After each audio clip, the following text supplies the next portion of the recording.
Hello everyone, good morning. তোমরা সবাই কেমন আছো?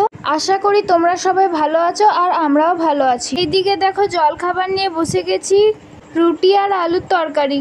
খাওয়া দাওয়া করে এদিকে চলে এসেছি। কিছু কাপড় ছিল, ওগুলোই কেচে নিচ্ছি। কাপড়গুলো দেখলাম ভিজানো ছিল আর মায়ের সময় হয়ে ওঠেনি। এদিকে অনেক কাজ পড়েছিল, তাই আমি ভাবলাম আমি কেচে নিই। তো কয়েকটা আমার নাইটি ছিল আর বাচ্চাটার 2-3টে জামা ছিল।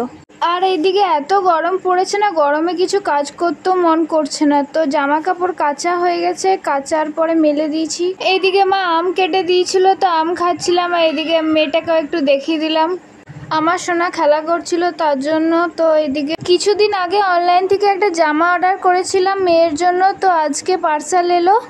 তো আমার বোন বলছিল আমি খুলবো। তো আমি বললাম যে নে তুই প্রথমে খোল। তো ভালো করে খুলে খেলে দেখাচ্ছে যে কেমন এসছে। এটা চান করবার জন্য ওর বাবা এনে দিয়েছে। তো এটা পাম্প দিয়ে ফুলাচ্ছে এখন। আর মেয়ে দেখো ওইদিকে শুয়ে আছে। আজকের ভিডিওটা এই পর্যন্ত, দেখাবে অন্য কোনো নতুন এক ভিডিওতে।